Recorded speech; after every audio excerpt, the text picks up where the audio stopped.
Welcome back to ನುಲಾ to Shivagange. Hoysala ವಿಷ್ಣುವರ್ಧನನ ಪಟ್ಟದರಸಿಯಾದಂತಹ ಶಾಂತಲಾ ದೇವಿಯವರು ಇದೇ ಶಿವಗಂಗೆ ಬೆಟ್ಟದಿಂದ ಬಿದ್ದು ಆತ್ಮಹತ್ಯೆನ ಮಾಡ್ಕೊಂತಾರೆ. ಅಷ್ಟಕ್ಕೂ ವಿಷ್ಣುವರ್ಧನ ಹೆಂಡತಿ ಆತ್ಮಹತ್ಯೆ ಮಾಡಿಕೊಂಡಿದ್ದು ಯಾಕೆ, ಯಾವ ಕಾರಣಕ್ಕೆ ಮತ್ತು ಯಾತಕ್ಕೋಸ್ಕರ ಈ ಶಿವಗಂಗೆ ಬೆಟ್ಟವನ್ನ ದಕ್ಷಿಣ ಕಾಶಿ ಅಂತಾನೂ ಸಹ ಕರೀತಾರೆ, ಅದರಿಂದಿರುವ ರಹಸ್ಯವಾದರೂ ಏನು? ಇಂದಿಗೂ ಸಹ ಇಡೀ ವಿಜ್ಞಾನ ಕುಲಕ್ಕೆ ಸವಾಲಾಗಿರುವಂತಹ ಗವಿಗಂಗಾಧೇಶ್ವರನ ತುಪ್ಪದಿಂದ ಬೆಣ್ಣೆ ಆಗುವಂತಹ ರಹಸ್ಯವಾದರೂ ಏನು? ಈ ಶಿವಗಂಗೆ ಬೆಟ್ಟವು ಹಿಂದೂಗಳ ಯಾತ್ರಾ ಕ್ಷೇತ್ರವಾಗಿದೆ. ಆದರೆ ನಾವು ಐತಿಹಾಸಿಕವಾಗಿ ನೋಡೋದಾದ್ರೆ ಈ ಶಿವಗಂಗೆ ಬೆಟ್ಟವನ್ನ ಹೊಯ್ಸಳ ರಾಜವಂಶ ಹಾಗೇನೆ ಗಂಗಾ ರಾಜವಂಶ ಆಳ್ವಿಕೆಯ ಸಂದರ್ಭದಲ್ಲಿ ಇದೊಂದು ಪವಿತ್ರ ಪ್ರಾಚೀನ ಜೈನ ಕ್ಷೇತ್ರವಾಗಿತ್ತು. ಈ ಪವಿತ್ರ ಬೆಟ್ಟವು ಶಿವಲಿಂಗದ ಆಕಾರದಲ್ಲಿರೋದ್ರಿಂದ ಜನರು ಅಥವಾ ಸ್ಥಳೀಯರು ಇದನ್ನ ಗಂಗಾ ಅಂತ ಕರೀತಾರೆ. ಈ ಬೆಟ್ಟಕ್ಕೆ ಗಂಗಾ ಅಂತ ಸ್ಪೆಸಿಫಿಕ್ ಆಗಿ ಏನಕ್ಕಪ್ಪ ಕರೀತಾರೆ ಅಂದ್ರೆ ಇಲ್ಲೊಂದು ಚಿಲುಮೆ ಇರುತ್ತೆ, ಸೊ ಅದಕ್ಕೋಸ್ಕರ ಇದನ್ನ ಸ್ಪೆಸಿಫಿಕ್ ಆಗಿ ಗಂಗಾ ಅಂತ ಕರೀತಾರೆ. ಈ ಶಿವಗಂಗೆ ಬೆಟ್ಟವು ಸಮುದ್ರ ಮಟ್ಟದಿಂದ ಸುಮಾರು 4559 ಅಡಿ ಎತ್ತರದಲ್ಲಿದೆ. ಸಿಂಹ ಸುಮ್ನೆ ಮಲಗಿದ್ರು ತೋಳಗಳು ಅಡ್ಡ ಬಂದು ಕೆಣಕ್ತಾನೆ ಇರ್ತವೆ. ಕುಡಿಬೇಕು, ರಕ್ತ ಕುಡಿಬೇಕು. ಇನ್ನು ಈ ಮೆಟ್ಟಿಲುಗಳ ವೈಶಿಷ್ಟ್ಯ ಬಗ್ಗೆ ನಾವು ನೋಡೋದಾದ್ರೆ ಈ ಮೆಟ್ಟಿಲುಗಳ ಸಂಖ್ಯೆ ಏನಿದೆ ಇದು ಬನಾರಸ್ ಅಂದರೆ ಈಗಿನ ವಾರಣಾಸಿ ಯೋಜನೆಗಳ ಸಂಖ್ಯೆಗೆ ಸಮ ಅಂತ ಅಂತಾರೆ. ಈ ಕ್ಷೇತ್ರದಲ್ಲಿ ನಾವು ಅರಕೆ ಗಣಪತಿ, ಗವಿಗಂಗಾಧೇಶ್ವರ ದೇವಸ್ಥಾನ, ಶ್ರೀ ವನ್ನಮ್ಮ ದೇವಿ ದೇವಸ್ಥಾನ, ಒಳಕಲ್ ತೀರ್ಥ, ಶ್ರೀ ಆರುಮುಖ ಸುಬ್ರಹ್ಮಣ್ಯ ಸ್ವಾಮಿ ದೇವಸ್ಥಾನ, ಕಣ್ವ ತೀರ್ಥ, ಕಪಿಲ ತೀರ್ಥ, ಪಾತಾಳಗಂಗೆ ಇನ್ನು ಮುಂತಾದ ಹಲವಾರು ತೀರ್ಥ ಕ್ಷೇತ್ರಗಳನ್ನು ಈ ಶಿವಗಂಗೆ ಬೆಟ್ಟವು ಒಳಗೊಂಡಿದೆ. ಪುರಾಣಗಳ ಅಧ್ಯಯನದ ಪ್ರಕಾರ ಋಷಿ ಗೌತಮರು ಇಲ್ಲಿ ತಪಸ್ಸು ಮಾಡಿದರೆಂದು ನಂಬಲಾಗಿದೆ. ನಾವಿನ್ನು ಈ ಶಿವಗಂಗೆ ಬೆಟ್ಟದ ಇತಿಹಾಸವನ್ನ ನೋಡೋದಾದ್ರೆ ಇದು ಕೇವಲ ಧಾರ್ಮಿಕ ಕೇಂದ್ರವಾಗಿಲ್ಲದೆ ಯುದ್ಧ ತಂತ್ರದ ದೃಷ್ಟಿಯಿಂದಲೂ ಪ್ರಮುಖ ಸ್ಥಳವಾಗಿರುತ್ತೆ. ಕ್ರಿಸ್ತ ಶಕ 8ನೇ ಶತಮಾನದಿಂದಲೇ ಈ ಪ್ರದೇಶ ಮಾನವ ವಾಸಕ್ಕೆ ಮತ್ತು ಆಡಳಿತಕ್ಕೆ ಒಳಪಟ್ಟಿರುತ್ತೆ ಅಂತ ಇಲ್ಲಿ ದೊರಕಿರತಕ್ಕಂತ ಶಾಸನಗಳು ಮತ್ತು ಶಿಲಾವೇಶನಗಳು ಇದಕ್ಕೆ ಸಾಕ್ಷಿಯಾಗಿವೆ. ಈ ಶಿವಗಂಗೆ ಬೆಟ್ಟದ ಪ್ರದೇಶದಲ್ಲಿ ಮೊದಲು ಪಶ್ಚಿಮ ಗಂಗಾ ವಂಶದ ಆಡಳಿತ ಇರುತ್ತೆ. ಗಂಗರು ಧಾರ್ಮಿಕ ಸಹಿಷ್ಣುತೆ ಹೊಂದಿರತಕ್ಕಂಥವರಾಗಿರ್ತಾರೆ. ಶಿವ ಮತ್ತು ಜೈನ ಧರ್ಮಕ್ಕೆ ಇವರು ಪ್ರೋತ್ಸಾಹ ನೀಡ್ತಿರ್ತಾರೆ. ಇವರ ನಂತರ ಬಂದವರೇ ಬಾದಾಮಿ ಚಾಳುಕ್ಯರು. ಅವರು ಈ ಪ್ರದೇಶವನ್ನ ತಮ್ಮ ಅಧೀನಕ್ಕೆ ತೆಗೆದುಕೊಂಡು ಶಿವಗಂಗೆ ಬೆಟ್ಟದಲ್ಲಿ ಸೈನಿಕ ತಾಣವನ್ನಾಗಿ ಅಭಿವೃದ್ಧಿನ ಮಾಡ್ತಾರೆ. ಅಲ್ಲದೆ ಕೋಟೆಯನ್ನು ಸಹ ಬಲಪಡಿಸ್ತಾರೆ. ಕಲ್ಲಿನ ಮೆಟ್ಲುಗಳು, ಗೋಡೆಗಳು ಎಲ್ಲವನ್ನು ಸಹ ಇವರು ನಿರ್ಮಿಸ್ತಾರೆ. ನಂತರ ಹೊಯ್ಸಳರು ಕ್ರಿಸ್ತ ಶಕ 11ರಿಂದ 13ನೇ ಶತಮಾನದಲ್ಲಿ ಬಲಿಷ್ಠರಾಗಿರ್ತಕ್ಕಂತಹ ಸಂದರ್ಭದಲ್ಲಿ ಶಿವಗಂಗೆ ಬೆಟ್ಟವನ್ನ ತಮ್ಮ ಅಧೀನಕ್ಕೆ ತಗೊಳ್ತಾರೆ. ಹೊಯ್ಸಳರು ಇಲ್ಲಿ ದೇವಾಲಯ ನಿರ್ಮಾಣ ಹಾಗೂ ರಕ್ಷಣಾ ವ್ಯವಸ್ಥೆ ಎಲ್ಲವನ್ನು ಸಹ ಇವರು ಸುಧಾರಣೆ ಮಾಡ್ತಾರೆ. ಕೆಲವು ಶಿಲ್ಪ ಶೈಲಿ ಗುರುತುಗಳು ಹೊಯ್ಸಳ ಕಾಲಕ್ಕೆ ಸೇರಿದು ಅಂತ ಹೇಳಲಾಗ್ತದೆ. ಇವರ ತದನಂತರ ಬಂದವರೇ ವಿಜಯನಗರ ಸಾಮ್ರಾಜ್ಯ. 14ನೇ ಶತಮಾನದಲ್ಲಿ ಬೆಂಗಳೂರು ನಗರ ಸ್ಥಾಪಕರಾದಂತಹ ನಾಡಪ್ರಭು ಕೆಂಪೇಗೌಡರೇನಿದ್ರು ಅವರು ಈ ಶಿವಗಂಗೆ ಬೆಟ್ಟವನ್ನ ತಮ್ಮ ಆಡಳಿತದ ಪ್ರಮುಖ ಕೇಂದ್ರವನ್ನಾಗಿ ಮಾಡ್ಕೊಂತಾರೆ. ಕೆಂಪೇಗೌಡರು ಇಲ್ಲಿ ಕೋಟೆ, ಕಲ್ಲಿನ ಗೋಡೆ, ವೀಕ್ಷಣಾ ಗೋಪುರ ಎಲ್ಲವನ್ನು ಸಹ ನಿರ್ಮಿಸಿ ಶಿವಗಂಗೆ ಬೆಟ್ಟದ ಮೇಲೆ ಪ್ರಾಕೃತಿಕ ಕೋಟೆ ಅಂತಿರುವ ರಚನೆಯನ್ನು ಸಹ ಇವರು ಮಾಡ್ತಾರೆ. ಶತ್ರುಗಳ ಚಲನ ವಲನವನ್ನು ಸಹ ಅವರು ಗಮನಿಸ್ತಾರೆ.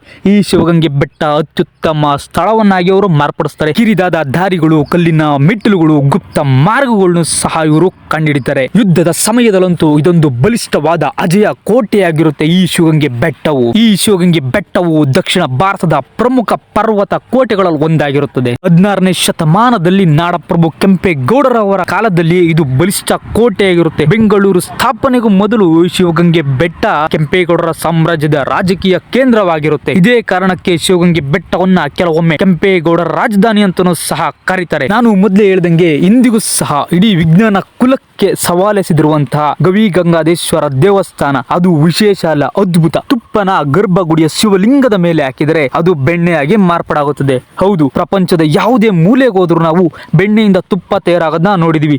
ಆದರೆ ಈ ಶಿವಲಿಂಗದ ಮೇಲೆ ತುಪ್ಪ ಹಾಕಿದರೆ ಬೆಣ್ಣೆಯಾಗಿ ಮಾರ್ಪಾಡಾಗುತ್ತದೆ. ಸಾಕಷ್ಟು ವಿಜ್ಞಾನಿಗಳು ಇಲ್ಲಿ ಬಂದು ಸಂಶೋಧನೆ ನಡೆಸಿದ್ದಾರೆ, ಆದರೆ ಅವರಿಗೆ ಉತ್ತರ ಸಿಗದೆ ವಾಪಸ್ ಹೋಗಿದ್ದಾರೆ. ವಿಜ್ಞಾನಿಗಳಿಗೂ ಉತ್ತರ ಸಿಗದ ಈ ಚಮತ್ಕಾರಿಗಳಿಗೆಲ್ಲ ಕಾರಣ ಈ ಶಿವಗಂಗೆಯ ಗಂಗಾಧೇಶ್ವರ ಸ್ವಾಮಿ. ಇದು ವಿಜ್ಞಾನಿಗಳಿಗೂ ಸವಾಲೆಸೆದಿರುವಂತಹ ವಿಷಯ. ಶಿವನ ಲಿಂಗದ ಮೇಲೆ ತುಪ್ಪ ಹಾಕಿದರೆ ಬೆಣ್ಣೆಯಾಗಿ ಮಾರ್ಪಾಡಾಗುವಂತಹ ಅದ್ಭುತವನ್ನ ನೀವೇ ನಿಮ್ಮ ಕಣ್ಣುಗಳಲ್ಲಿ ನೋಡಿ.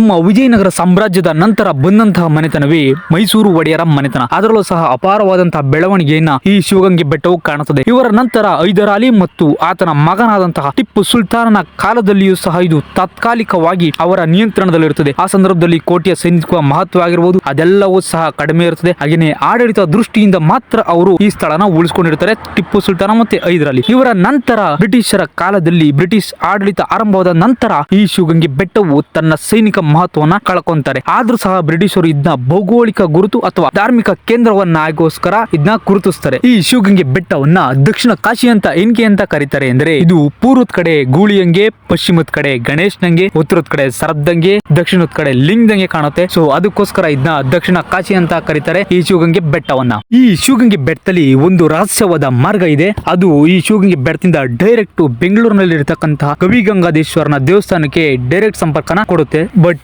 ಈಗ ಅದನ್ನ ಕೆಲವು ಕಾರಣಾಂತರಗಳಿಂದ ಮುಚ್ಚಲಾಗಿದೆ. ಇನ್ನು ಈ ಪಾತಾಳ ಗಂಗೆ ಇತಿಹಾಸನ ನಾವು ನೋಡೋದಾದ್ರೆ ಆದಿಶಕ್ತಿ ವನ್ನಾದೇವಿ ರಕ್ತಾಬೀಜಾಸುರನ ಕೊಂದ ನಂತರ ತನ್ನ ದಾಹ ತೀರಿಸಿಕೊಳ್ಳೋಕೋಸ್ಕರ ತನ್ನಲ್ಲಿದ್ದ ತ್ರಿಶೂಲನ ಇಲ್ಲಿರುವಂತಹ ಒಂದು ಬಂಡೆಗೆ ಹೊಡಿತಾರೆ. ಅವರು ಹೊಡೆದಂತಹ ಫೋರ್ಸ್ಗೆ ಈ ಬಂಡೆ ಎರಡು ಭಾಗವಾಗಿ ಇಲ್ಲಿಂದ ಕೆಳಗಡೆಯಿಂದ ನೀರು ಉಕ್ಕುತ್ತೆ. ಆ ಉಕ್ಕಿದಂತಹ ನೀರೇ ಪಾತಾಳ ಗಂಗೆ ಆಗುತ್ತೆ. ಆದಿಶಕ್ತಿ ವನ್ನಾದೇವಿ ಪಾತಾಳ ಗಂಗೆನ ಸ್ವೀಕರಿಸಿದ ನಂತರ ಇಲ್ಲಿಂದ ಹೊರ ಹೋಗ್ಬೇಕಾದ್ರೆ ಈ ಪಾತಾಳ ಗಂಗೆನೂ ಕೂಡ ಉಕ್ಕಿ ಉಕ್ಕಿ ಬರ್ತಾ ಇರುತ್ತೆ. ಇದನ್ನ ನೋಡಿದಂತಹ ಆದಿಶಕ್ತಿ ವನ್ನಾದೇವಿ ಈ ಪಾತಾಳ ಗಂಗೆ ಏನಾದ್ರೂ ನನ್ನಿಂದೆ ಬಂದ್ರೆ ಊರ್ ಹಾಳಾಗುತ್ತೆ, ಹಾಗೇನೆ ಊರು ನಾಶವಾಗುತ್ತೆ ಅಂತೇಳಿ ನೀನು ಎಷ್ಟೇ ಉಕ್ಕಿದ್ರು ಈ ಬಾಗಿಲಿಂದ ಹೊರಗಡೆ ಬರಬಾರ್ದು ಅಂತ ಹೇಳಿ ಶಾಪನ ಕೊಟ್ಟು ಅಲ್ಲಿಗೆ ಕಾವಲಿಗೆ ತನ್ನ ಮಗನಾದಂತಹ ವೀರಭದ್ರ ಸ್ವಾಮಿನ ಕಾವಲ್ಗಿರಿಸಿ ಅಲ್ಲಿಂದ ಹೊರಟೋಗ್ತಾಳೆ. ಇನ್ನು ಈ ಪಾತಾಳ ಗಂಗೆ ವಿಶೇಷತೆನ ನಾವು ನೋಡೋದಾದ್ರೆ ಮಳೆಗಾಲದಲ್ಲಿ ಎಷ್ಟೇ ಮಳೆ ಉದ್ರೂ ಸಹ ಈ ಪಾತಾಳ ಗಂಗೆ ನೀರು ಕೆಳಗಡೆ ಹೋಗುತ್ತೆ. ಮತ್ತೆ ಬೇಸಿಗೆ ಕಾಲದಲ್ಲಿ ಎಷ್ಟೇ ಬಿಸಿಲೋಡಿದ್ರು ಸಹ ಮೇಲ್ಗಡೆಗೆ ನೀರು ಉಕ್ಕಿ ಉಕ್ಕಿ ಬರುತ್ತೆ. ಈ ಶಿವಗಂಗೆ ಬೆಟ್ಟದಲ್ಲಿ ಒಳಕಲ್ ತೀರ್ಥ ಹತ್ರ ಹೋಗ್ಬೇಕಾರೆ ನಂದಿ ಕೆಳಗಡೆ ಗೋಡೆಗಳ ಹತ್ತಿರ ಕ್ರಿಸ್ತಶಕ 13ನೇ ಶತಮಾನಕ್ಕೆ ಸೇರಿದ್ದು 1262ರ ಹಳೆ ಕನ್ನಡ ಲಿಪಿ ಸಿಗುತ್ತೆ. ಈ ಲಿಪಿಯ ಅರ್ಥ ಏನಂದ್ರೆ ಶಾಖವೃಷ 1184ನೆಯ ದುಬಿ ಸಂವತ್ಸರದ ಶ್ರಾವಣ ಶುದ್ಧ ದ್ರೋ ಗುದದ ಬಜಾರ ದಾಸನ ಮಗ ಮೂರ ದಾಸನು ಶಿವಗಂಗೆ ನಾಲೆಯ ಮುಂದು ಅಂತ ಈ ಹಳೆಗನ್ನಡ ಲಿಪಿಯ ಸಾಲುಗಳು ಹೇಳುತ್ತವೆ. ನಾನು ಸ್ಟಾರ್ಟಿಂಗ್ ಹೇಳ್ದಂಗೆನೆ ಹೊಯ್ಸಳ ವಿಷ್ಣು ವರ್ಧನನ ಹೆಂಡತಿಯಾದಂತಹ ರಾಣಿ ಶಾಂತಲಾ ದೇವಿ ಅವರು ಕ್ರಿಸ್ತಶಕ 1131ರಲ್ಲಿ ಸಲ್ಲೇಖನ ರಥವನ್ನ ಕೈಗೊಳ್ತಾರೆ. ಸಿಂಪಲ್ ಆಗಿ ಸಲ್ಲೇಖನ ರಥ ಅಂದ್ರೆ ಏನಪ್ಪ ಅಂದ್ರೆ ಸಾಯೋವರೆಗೂ ಉಪವಾಸ ಅಂತ. ಅದು ಜೈನ ಆಚಾರ್ಯರಾದಂತಹ ಪ್ರಭಾಚಂದ್ರ ಸಿದ್ಧಾಂತ ದೇವ, ರಾಜ ವಿಷ್ಣುವರ್ಧನ, ಅವಳ ತಾಯಿಯಾದಂತಹ ಮಚ್ಚಿ ಕಬ್ಬೆ ಅವರ ಸಮ್ಮುಖದಲ್ಲಿ ರಾಣಿ ಶಾಂತಲಾ ದೇವಿ ಅವರು ಸಲ್ಲೇಖನ ರಥವನ್ನು ಕೈಗೊಳ್ಳೋದರ ಮೂಲ ಈ ಶಿವಗಂಗೆ ಬೆಟ್ಟದಿಂದ ಬಿದ್ದು ಆತ್ಮಹತ್ಯೆನ ಮಾಡ್ಕೊಂತಾರೆ. ಅಷ್ಟಕ್ಕೂ ಅವರು ನಿಜವಾಗೂ ಆತ್ಮಹತ್ಯೆ ಮಾಡಿಕೊಂಡಿದ್ದ ಯಾಕಪ್ಪ ಅಂದ್ರೆ ಹೊಯ್ಸಳ ವಿಷ್ಣು ವರ್ಧನನಿಗೆ ಗಂಡು ಮಕ್ಕಳಿರ್ಲಿಲ್ಲ. ಸೊ ತನಗೆ ಗಂಡು ಮಕ್ಕಳು ಆಗಿಲ್ಲ ಎಂಬ ಕಾರಣಕ್ಕೋಸ್ಕರ ಅವರು ಇಲ್ಲಿಂದ ಬಿದ್ದು ಆತ್ಮಹತ್ಯೆನ ಮಾಡ್ಕೊಂತಾರೆ. ಈ ಇನ್ಫಾರ್ಮೇಶನ್ ಎಲ್ಲವನ್ನು ಸಹ ಶ್ರವಣ ಬೆಳಗೊಳದ ಚಂದ್ರಗಿರಿ ಬೆಟ್ಟದಲ್ಲಿರುವ ಶಾಸನ ಒಂದು ನಮಗೆ ತಿಳಿಸುತ್ತದೆ. ಇದಕ್ಕೆಲ್ಲ ಪುರಾಣಗಳು ಕಾಕುದ್ಗಿರಿ ಎಂಬ ಹೆಸರನ್ನ ನೀಡುತ್ತವೆ. ಇನ್ನು 12ನೇ ಶತಮಾನದಲ್ಲಿ ಕಲ್ಯಾಣದ ರಾಜ 2ನೇ ಬಿಜ್ಜಳನ ಮಂತ್ರಿಯಾದಂತಹ ಬಸವಣ್ಣನವರು ಇಲ್ಲಿ ಈ ಶಿವಗಂಗೆ ಬೆಟ್ಟದಲ್ಲಿ ಲಿಂಗಾಯತ ಧರ್ಮವನ್ನ ಸ್ಥಾಪಿಸ್ತಾರೆ. ಇದು ದೂರದ ಬಿಂದುಗಳಲ್ಲಿ ಒಂದಾಗಿ ಇದನ್ನು ಸಹ ಅದರ ಪ್ರಸ್ತುತ ಹೆಸರಲ್ಲಿ ಅಥವಾ ಕಾಕುದ್ಗಿರಿ ಅಥವಾ ಶ್ರವಣ ಬೆಳಗೋಳದ ಚಂದ್ರಗಿರಿ ಶಾಸನದಲ್ಲಿ ಉಲ್ಲೇಖಿಸಲಾಗುತ್ತದೆ. ಇನ್ನು ಮುಂದುವರೆದು 16ನೇ ಶತಮಾನದಲ್ಲಿ ಕೆಳದಿಯ ಶಿವಪ್ಪ ನಾಯಕನು ಈ ಶಿವಗಂಗೆ ಬೆಟ್ಟವನ್ನ ಶತ್ರುಗಳ ದಾಳಿಯಿಂದ ರಕ್ಷಿಸಿಕೊಳ್ಳಲು ಈ ಶಿವಗಂಗೆ ಬೆಟ್ಟವನ್ನ ಅತ್ಯಾಧುನಿಕವಾಗಿ ಬಲಪಡಿಸ್ತಾನೆ ಶಿವಪ್ಪ ನಾಯಕ. ಇನ್ನು ನಾವು ಈ ಒಳಕಲ್ಲು ತೀರ್ಥದ ಬಗ್ಗೆ ನಾವು ನೋಡೋದಾದ್ರೆ ಈ ಒಳಕಲ್ಲು ತೀರ್ಥದಲ್ಲಿ ಗಣೇಶ, ವೀರಭದ್ರೇಶ್ವರ, ರೇಣುಕಾಚಾರ್ಯರ ಸನ್ನಿಧಿ ಇದೆ. ಈ ಒಳಕಲ್ಲು ತೀರ್ಥದಲ್ಲಿ ವರ್ಷದಲ್ಲಿ 365 ದಿನನೂ ನೀರು ಬರುತ್ತೆ, ಅಂದ್ರೆ ತೀರ್ಥ ಇರುತ್ತೆ. ಈ ಒಳಕಲ್ಲಿನಲ್ಲಿ ಕೈ ಹಾಕಿದ ತಕ್ಷಣ ನೀರು ಸಿಕ್ಕರೆ ಪುಣ್ಯ ಹಾಗೂ ಇಷ್ಟಾರ್ಥ ಸಿದ್ಧವಾಗುತ್ತದೆ ಎಂಬ ನಂಬಿಕೆ ಇದೆ. ಇಲ್ಲಿ ಸ್ವಲ್ಪ ಜನರಿಗೆ ನೀರು ಸಿಗುತ್ತೆ, ಮತ್ತೆ ಕೆಲವರಿಗೆ ನೀರು ಸಿಗುವುದೇ ಇಲ್ಲ. ಸಕಲ ಜನರ ಮಧ್ಯೆ ಉಂಟಾಗುವ ಈ ಅಗ್ನಿ ಪರೀಕ್ಷೆಯಂತೆ ಅಲ್ಲಿ ನಿಮ್ಮನ್ನು ಮೂಕ ಭಾವ ವಿಸ್ಮಿತರನ್ನಾಗಿ ಮಾಡಿಸುತ್ತದೆ. ಎಷ್ಟೋ ಜನರು ನೀರು ಸಿಗದೆ ಅಲ್ಲೇ ಅಳುತ್ತಾ ಕುಳಿತ ಎಷ್ಟೋ ಪ್ರಸಂಗಗಳು ಸಾವಿರದಷ್ಟು ಇವೆ. ಈ ಒಳಕಲ್ಲು ತೀರ್ಥ ಪಾಪ ಪುಣ್ಯ ಅವರವರ ನಂಬಿಕೆಯ ಮೇಲೆ ಅವಲಂಬಿತವಾಗಿರುತ್ತದೆ. ಇನ್ನು ಈ ಶಿವಗಂಗೆ ಬೆಟ್ಟದಲ್ಲಿ ಕುಮುದ್ವತಿ ಎಂಬ ನದಿಯು ಹುಟ್ಟಿಕೊಂಡಿದ್ದು ಇದು ಅರ್ಕಾವತಿ ನದಿಯ ಉಪ ನದಿಯಾಗಿದೆ. ಇನ್ನು ಈ ಒಳಕಲ್ಲು ತೀರ್ಥದ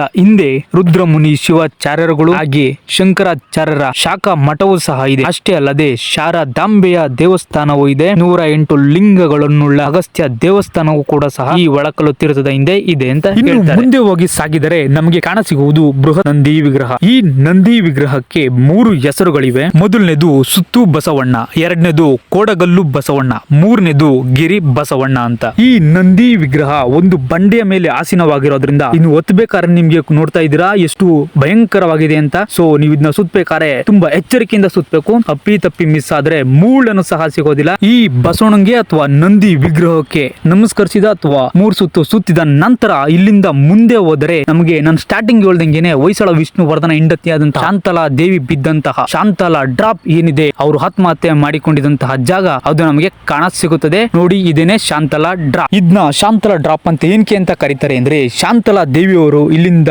ಸೂಸೈಡ್ ಮಾಡಿಕೊಂಡಿದ್ದ ಕಾರಣಕ್ಕೋಸ್ಕರ ಈ ಶಿವಗಂಗೆ ಬೆಟ್ಟದಲ್ಲಿ ಸ್ಪೆಸಿಫಿಕ್ ಆಗಿದ್ನ ಶಾಂತಲಾ ಡ್ರಾಪ್ ಅಂತಾನೆ ಕರೀತಾರೆ. ಈ ಶಿವಗಂಗೆ ಬೆಟ್ಟವು ರಾಜಕೀಯ, ಸೈನಿಕ, ಆಡಳಿತಾತ್ಮಕ ಕೇಂದ್ರವಾಗಿ ಅನೇಕ ರಾಜವಂಶಗಳ ಆಡಳಿತ ಅತ್ಯಂತ ಮಹತ್ವಪೂರ್ಣ ಕಂಡ ಐತಿಹಾಸಿಕ ಸಾಕ್ಷಿಯಾಗಿದೆ.